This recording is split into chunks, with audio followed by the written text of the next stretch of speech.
Nesse vídeo vou falar sobre 10 coisas sobre o desenvolvimento da criança na primeira infância que os pais e as mães precisam saber.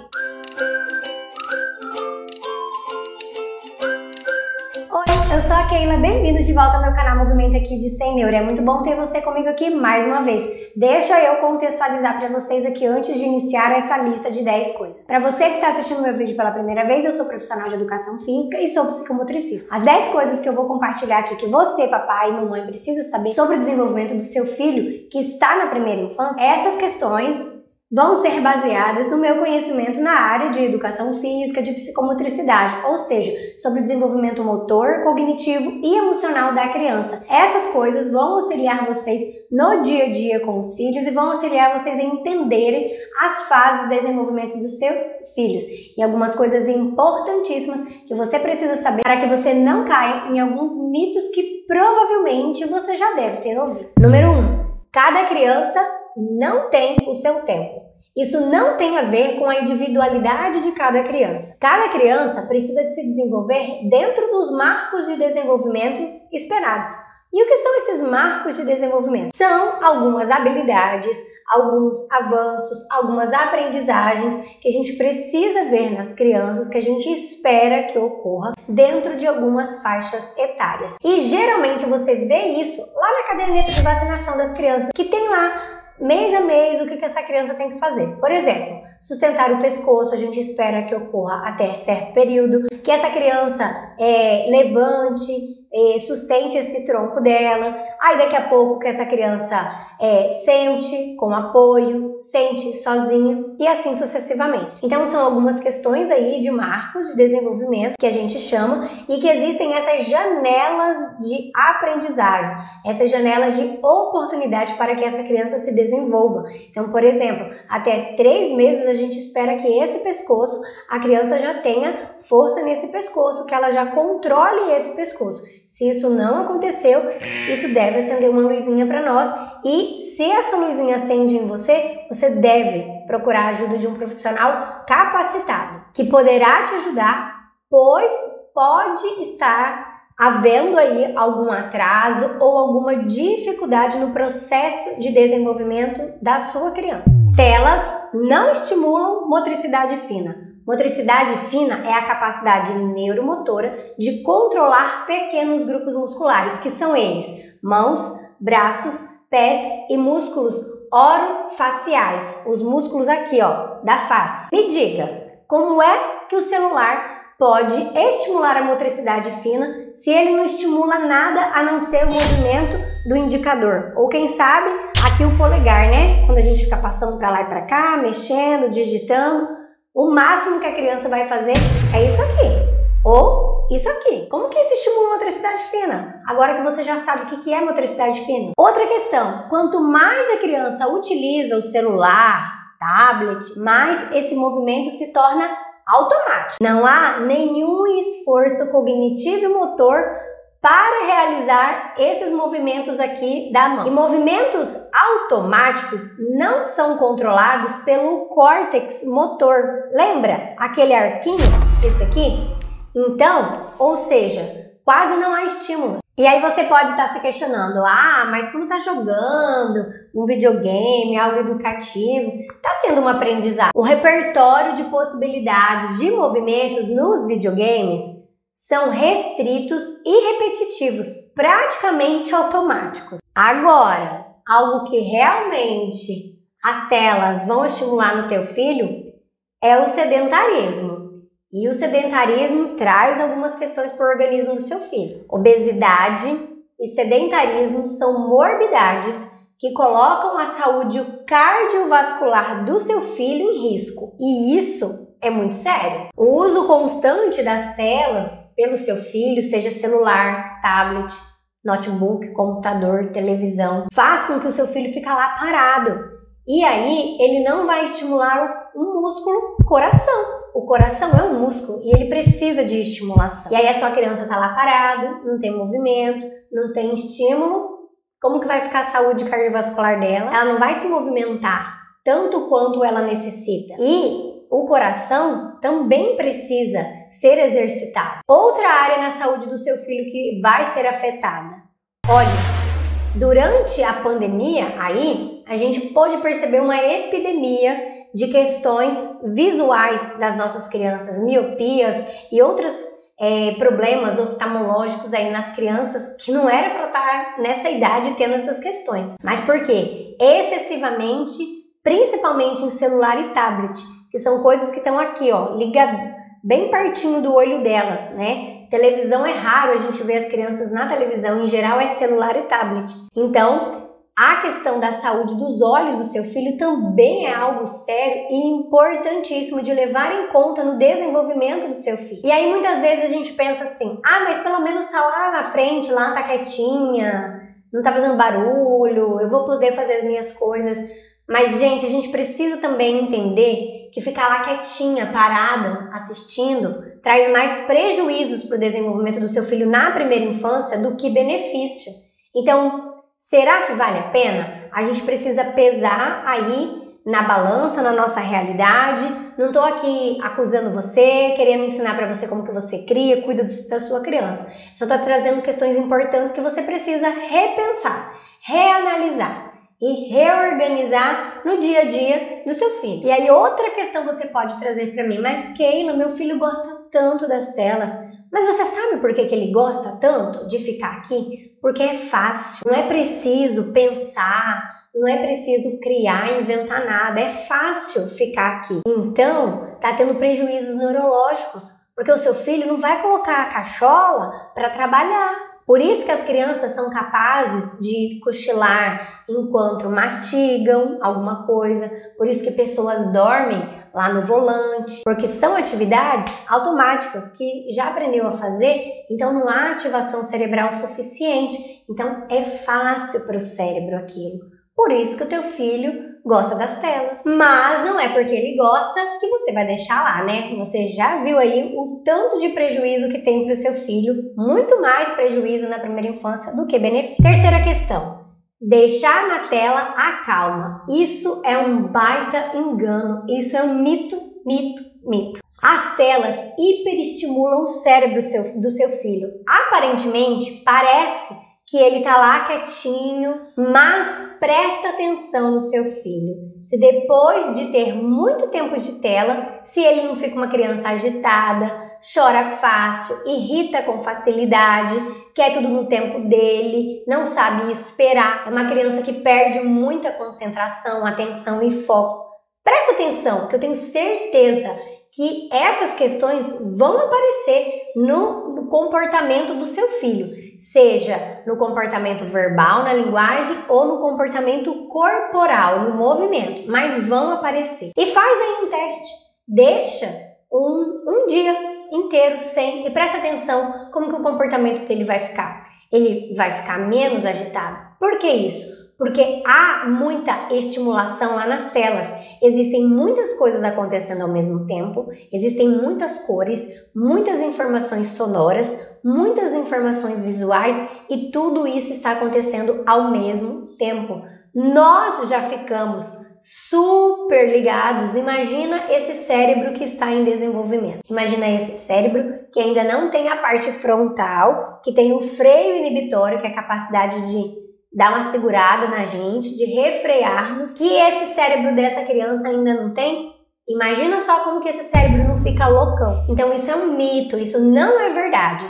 Tela não acalma, tela hiperestimula. Por isso é muito importante que você tome cuidado com o quanto de tempo que o seu filho vai ficar diante das telas. Se faz sentido para você ter isso na vida do seu filho, siga as recomendações. Elas foram pautadas em estudos e estudos neurológicos. Apesar de que hoje em dia já tem alguns estudos aí trazendo que só 10 minutinhos disso daqui traz vários danos neurológicos para o seu filho. Mas se na sua realidade precisa ter, então diminui, não tenha excessivamente.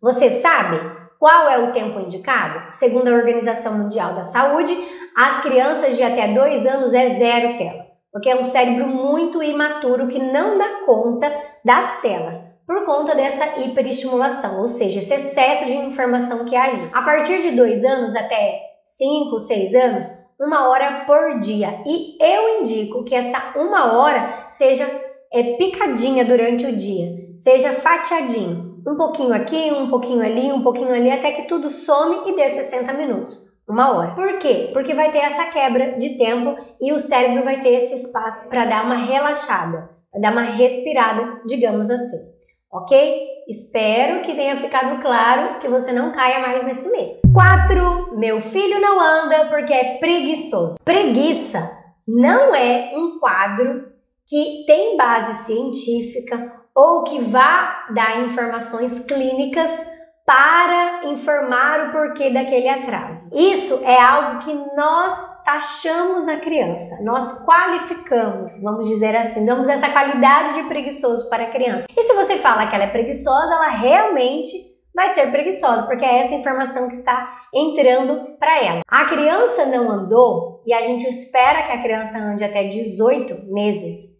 Tem alguma coisa. É um sinal de atraso no desenvolvimento, falta de estímulo, alguma coisa aconteceu para que essa criança não ande. Então não foi preguiça. Gente, a criança é esperado que ela se desenvolva naturalmente, com um ambiente adequado de estimulação. É esperado que ela vá alçando os marcos motores e vá se desenvolvendo. Se isso não aconteceu, é um super alerta. Vá atrás de um profissional para te ajudar. Outra questão que a gente fala que é preguiça. Não falou porque tá com preguiça. Não é verdade. Procura um fonoaudiólogo para te ajudar. Alguma coisa tem. Pode ser falta de estímulo, pode ser que esse ambiente não está ajudando. E quando você ajusta isso, vai começar a falar. Pode ser que algum atraso no desenvolvimento. Pode ser que essa criança é atípica, então ela vai precisar de mais apoio para se desenvolver, de mais estímulo de outros profissionais para auxiliar essa criança. Nunca é preguiça, nunca é preguiça da criança. Sempre é sinal de que alguma coisa está errada. E aí você tem que sair correndo para pedir ajuda de um profissional capacitado. 5º, a educação infantil não serve para alfabetizar. A BNCC inseriu novos direitos de conceitos de aprendizagem e campos de experiências, por meio dos quais é possível alcançar os objetivos de aprendizagem durante a educação infantil. São muitos os objetivos que a BNCC fala, mas o mais importante é saber que as menções que esse documento faz da alfabetização quanto à escrita e à leitura é que lá está escrito escrita espontânea e leitura espontânea. Então se a educação infantil não serve para alfabetizar, então serve para brincar? Também não. A educação infantil serve para preparar o corpo dessa criança para competências mais exigentes. E nesse sentido, a brincadeira se torna uma ferramenta metodológica, estruturada e funcional durante a pré-alfabetização, ou seja, antes da alfabetização. E o corpo é a palavra que mais aparece lá nesse documento referente à educação infantil. Ou seja, o importante é esse corpo logo na primeira infância, na educação infantil. Essa criança, o teu filho, vai precisar aprender a ter domínio do próprio corpo. Para isso que vai servir essa educação infantil, para que ele aprenda a dominar o próprio corpo. E a partir dele, ele vai dominar as outras coisas, como a escrita e como a leitura. 6. A criança precisa errar. Sabe aquela frase? Se aprende errando? Tem fundamentação teórico-científica essa frase. Segundo o psicólogo e teórico Albert Bandura, o erro faz parte das 3 fases de qualquer processo de aprendizagem. 1. Estágio cognitivo. A criança realiza tarefas com muitos erros grosseiros sem perceber e nem corrigi-los. 2. Associativo. A criança comete erros grosseiros, consegue perceber, mas não corrige sozinha. 3. Autônomo. A criança realiza a tarefa com poucos erros e corrige sozinha. Nós adultos temos o péssimo hábito de apontar o erro das crianças antes mesmo que elas percebam. E qual é o problema disso? Assim, a criança vai sempre depender do feedback de outra pessoa para saber se ela fez certo ou se não fez certo. O segredo é contar até 10 e acreditar no potencial de desenvolvimento do seu filho. Errar é tão importante para a aprendizagem do seu filho quanto para a evolução, o aprendizado emocional do seu filho. Coloca pra mim lá nos comentários quantos adultos você conhece que não conseguem tolerar o próprio erro, que são intolerantes ou desistem facilmente. Isso quer dizer que nós aprendemos tudo isso na infância e isso ficou registrado como informação e vamos levar isso para a vida de adultos. O que nós somos hoje é por conta de uma infância que a gente teve. 7. Se a criança não pede ajuda, ela não precisa de ajuda. É instintivo nosso de já querer ajudar a criança quando a gente vê ela em alguma situação ou mesmo a gente vai lá e faz por ela. Por exemplo, a criança tá lá andando e ela quer sair de um lugarzinho para o outro e tem um degrauzinho ali. Para nós adultos é só um degrau. Para a criança é uma possibilidade de triplicar conexões cerebrais. O sistema sensorial faz toda a análise do ambiente, como a profundidade e a distância desse degrau, enquanto que o esquema corporal vai trabalhar para que a criança consiga ter uma boa postura quando ela fizer essa transição de um local para o outro. E essa postura em equilíbrio. Então, se o seu filho não precisa de ajuda e você insiste em ajudar, você está limitando o processo de aprendizagem e desenvolvimento do seu filho. Confie no seu filho. Se ele precisar de ajuda, ele vai pedir para você. O excesso de ajuda que nós adultos damos para as crianças, além de colocar elas em risco de não ser seguro para o desenvolvimento motor corporal delas, também vai gerar inseguranças emocionais, porque isso também implica na maturidade emocional dessa criança. 8. A criança usa o choro e a birra para se comunicar. E antes de falar sobre isso, eu quero deixar de indicação esse livro aqui, ó, que nessas questões vocês vão entender melhor como que funciona o cérebro da criança, essa parte aí em que a criança está mergulhada na parte límbica do cérebro, que é a parte emocional. Eu deixo como dica, vale a pena, tá? Esse livro vai te ajudar em muitas fases do seu filho, não só na primeira infância. E eu vou deixar o link desse livro na descrição, caso você se interesse em ter ele. À medida que o cérebro do seu filho se desenvolve, estruturas superiores como o lobo frontal e pré-frontal vão tomando o controle das decisões. E esses lóbulos são responsáveis por tomar decisões mais racionais. Crianças que não chegaram ainda nesse nível de desenvolvimento cerebral para essa parte racional, elas tomam as suas decisões, os seus comportamentos a partir da parte emocional do seu cérebro, o famoso sistema límbico. No caso, são crianças que choram e fazem pirraça para comunicar o que elas querem. Nós esperamos que à medida que esse cérebro vá se desenvolvendo, essa criança vai tendo essa habilidade de se comunicar de forma mais complexa, como por exemplo a linguagem verbal, em vez da linguagem corporal, que é a birra, a pirraça, uma linguagem corporal. E também vai melhorando a questão do planejamento das ações dessa criança. Então, antes da fala vem o movimento, vem a linguagem pelo corpo. Deu para entender o porquê tanto choro, birra e pirraça? 9. Seu filho deve ser estimulado a todo tempo.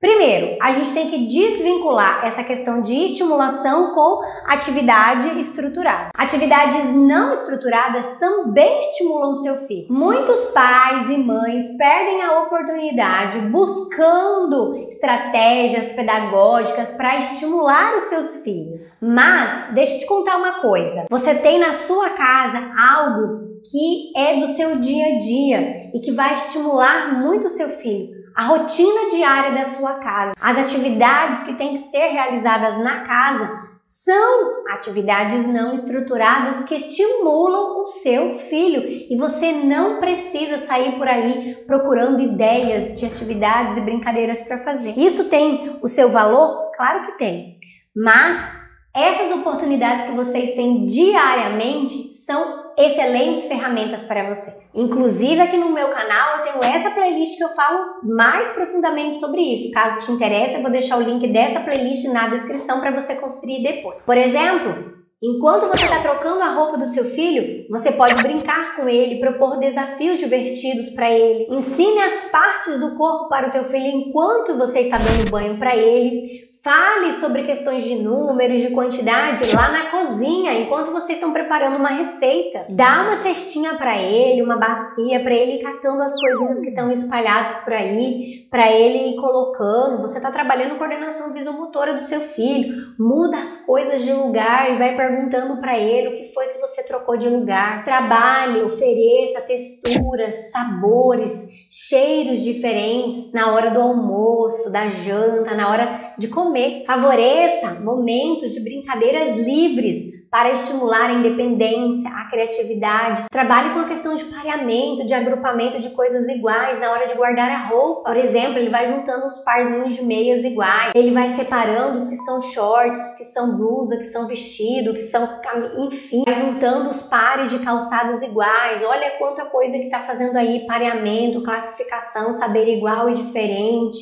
Ver a questão do calçado lá, né? Que tem uns tamanhos diferentes. Muita coisa você está trabalhando nisso. A melhor estratégia é aproveitar atividades práticas do dia a dia que já estão prontinhas ali, você só precisa inserir o seu filho. Além de ser práticas, são atividades funcionais. Vai fortalecer o vínculo afetivo entre vocês vão ter mais tempo junto. Além de estimular o seu filho quanto à independência, quanto à autonomia, questões importantíssimas que o seu filho precisa ter. E claro, o senso de responsabilidade, aprender a cuidar de si e das coisas na casa. 10.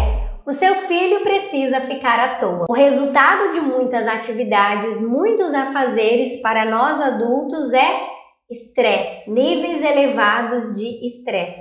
E para as crianças isso não é diferente. Ela tem uma lista de afazeres, tem um monte de atividades estruturadas que você dá para ela, mas ela precisa ficar à toa. Devido à nossa maturação cognitiva, nós adultos sabemos identificar quando a gente está começando a ficar estressado, quando nós já estamos estressados, a gente sabe o que fazer para procurar uma válvula de escape. O cérebro da criança ainda não. A criança não sabe. E muitas vezes o resultado desse estresse vai se manifestar no comportamento, no corpinho dessa criança. Agitação, birra, sai jogando tudo, quer tudo pra ontem, nervosos excessivos. Calma, gente. Estimular é muito importante. Seja a criança típica ou atípica. Mas a gente precisa ter bom senso. Tem que haver um equilíbrio. Afinal, a criança também precisa brincar sem ter um objetivo. Precisa ficar à toa, precisa ter um tempo de lazer, fazer a brincadeira que ela quer. Ela também precisa de um tempo de descanso, pois elas podem ficar hiperestimuladas e isso pode acarretar algumas coisas para o seu filho. Muitos choros do nada, sem causa aparente, pesadelos e problemas para dormir, queda no rendimento das atividades diárias, irritabilidade, dores de cabeça e na barriga, alteração no hábito alimentar, aumento, come demais ou não come nada. Então fique atento. Se o teu filho apresentar alguns desses sinais repentinamente, avalie a rotina dele. Dá uma analisada aí na quantidade de atividades que ele está fazendo no dia e, se necessário, reajuste. E aí, fez sentido para você saber dessas questões? Isso vai te ajudar aí nas fases de desenvolvimento do seu filho? Penso que sim. E se você tiver mais alguma coisa que você quer saber, deixou ainda algumas dúvidas, deixe para mim nos comentários que eu te respondo. E se você quer saber mais assuntos sobre desenvolvimento infantil na primeira infância, se inscreve no meu canal. Se você aprendeu alguma coisa, se eu te ajudei, deixe seu like. E eu te aguardo no próximo vídeo do meu canal. Tchau!